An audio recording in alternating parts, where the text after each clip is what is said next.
there was an extrajudicial attack on the Iranian military operative and his sons that was followed by a reply from Iran of several missiles, which the West is now condemning without fully acknowledging the fact that it was a response to a previous action. Right. Lucy Fisher, is that an accurate way of looking at what's happened over the last 48 hours? Well, look, I think there has been concern when Israel conducted the strike on an annex of the Iranian embassy in Damascus that Iran then said it was responding to with the massive retaliation, 300 missiles and drones sent to Israel over the weekend. Look, I think, the West, the action that the UK has taken, the involvement of the RAF in shooting down some of those missiles and drones, is all about trying to de-escalate. Yes, to help defend Israel, an ally, and its right to self-defense as it was, facing that huge incoming bombardment, but also just trying to de-escalate what is happening in the Middle East, where, the shadow war that has gone on for decades between Israel and Iran now looks on the precipice of exploding into outright conflict. So I don't agree with that characterization of it, but I do think it is very unfortunate, the actions that Israel took to begin with, and certainly even more so the retaliation that Iran enacted over the weekend. Alan? Look, I commend an article which I know is going to appear in the Times tomorrow by William Hague, which is a very sensible analysis of this and sensibly calls for de-escalation. But this didn't start on October the 7th, nor did it start when the Damascus consulate was bombed. And the Israelis never know how to undo something, whereas the Americans after 9/11 did and were very wise. And wisdom is not weakness. A full sort of scale escalation in the Middle East would be a catastrophe for everybody. And I'd say that I think the RAF were right to be asked to play a defensive role here. I hope they're not ever asked to play an offensive role, because we do not want to go into any deeper conflict. And I think that one of the reasons we're in this mess is that when the Israeli government was becoming more and more extreme within its own country, where perhaps the majority of Israelis, moderate Israelis, were against Netanyahu, and they were expanding settlements against international law, no one really stood up and said, hold on, Netanyahu, this is not acceptable, you must adhere to international law. And I think that what must be paramount here is adherence to international law by everybody, and that includes the Israelis. And one of the problems by the way, let's make it absolutely clear, I'm delighted that all of the incoming missiles were blocked. It would have been a catastrophe for everybody if some had got through and that we'd seen a complete escalation. But this is diverting people's attention from Gaza. And the Gaza problem is not going to go away. And the brutality there, on both sides, has been excessive. And quite how there's going to be any healing for decades is a question that I find very, very upsetting. So adhere to international law, cool it, stop there, and just let things settle down. The last time you were on LBC with Nick Ferrari, it resulted in you being suspended from membership of the Conservative Party. No, that's not accurate. No, that's not accurate. Well, there's an investigation going on. What happens in the modern world is that if an organisation has a complaints procedure and someone complains, then they have to activate a complaints procedure. So I'm subject to a complaints procedure because someone's made a complaint. That's all right. Is there anything you said in that interview that you now think maybe you went a bit over the top? No, not really, no. Because I think the point has to be made that one of the most enduring and growing problems in the Middle East is Israel's failing to adhere to international law, which is UN resolutions, by their annexation through illegal settlements of the West Bank. This has been my main point for 30 years. 30 years ago, I said, Israel can either have settlements or they can have peace. They're never going to manage to have both. And so it's better to adhere to international law and have peace. And so they are stopping there being a Palestinian state. And my complaint is that a lot of people in our own government don't really believe in their own policy. They'll talk about a two-state solution, but they will never say, yes, I agree that settlements on the West Bank are illegal.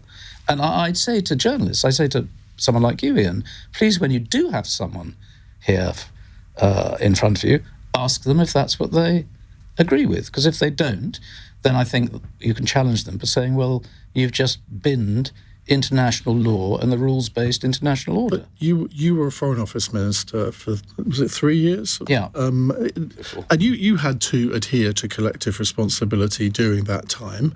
We all knew what your views were on the Middle East. I mean, you didn't actually hide them away particularly. But a government minister has to go along with government policy, otherwise they resign. Yes, but they don't. I mean, or throughout all this... Well, you didn't either. I did. I believe in our policy. No, but you didn't. I believe in our policy, or exactly as I expressed it in that interview. But my concern is that a lot of people in the current government do not. No, I've always supported our policy, which is that settlements in the West Bank are illegal in international law. Full stop. And did you make those representations to the Israeli government when you were a Foreign Office Minister? I wasn't actually dealing with them directly because... No, because you weren't allowed to, were you? Because they knew what your views were. So they would not have liked hearing from me that this is actually what our policy is.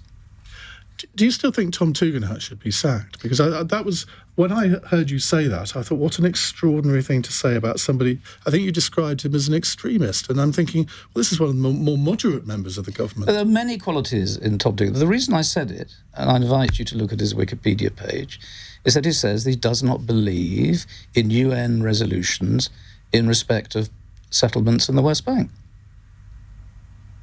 But he's not responsible for his Wikipedia page. But he could have amended it. Anyone can amend it. No, he's never denied it. You're not allowed to amend your own Wikipedia page. You could easily get to amend it or deny it, and he's never denied it. If he denies it, delighted. I would then retract everything. Next time I interview him, I'll ask him the question. That's exactly the question I want to be asked. I absolutely will. Well done. I wish everybody would.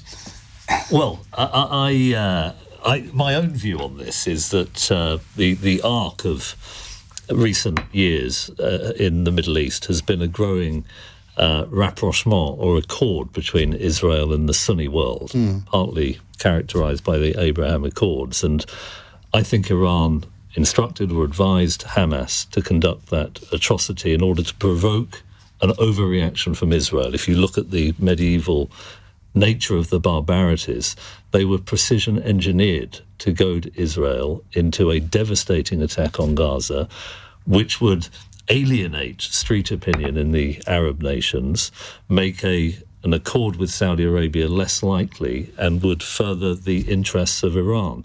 The other very important dimension to this is a growing accord between Iran, Russia, China, and North Korea. This involves military, intelligence, and energy interests. And if you read think tank reports on Russia and Iran, you get different opinions from different think tanks. But I do think Russia will benefit from the world's attention being diverted to the Middle East at a time when a devastating war is happening in Europe, and the West disgracefully is not stepping up to back Ukraine. This is one of the great strategic misjudgments of the age, and I think it will be more difficult to marshal the resolve and the unified commitment from the West that is at. By the way, I don't think we're right just to blame the United States.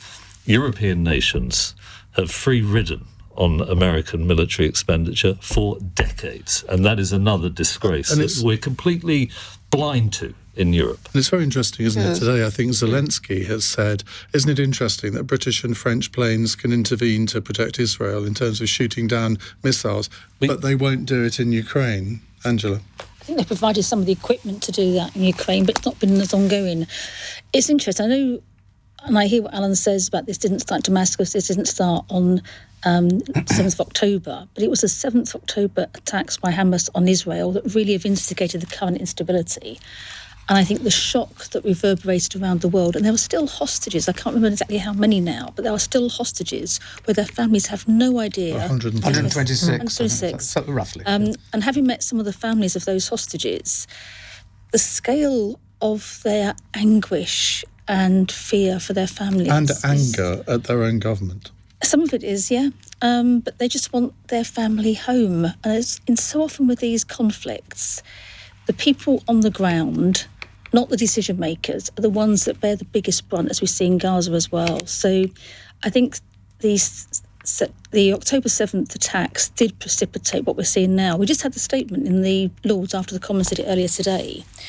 And the comment that's been made by John in Epsom about, should you be allowed to retaliate, would anybody else be told not to retaliate?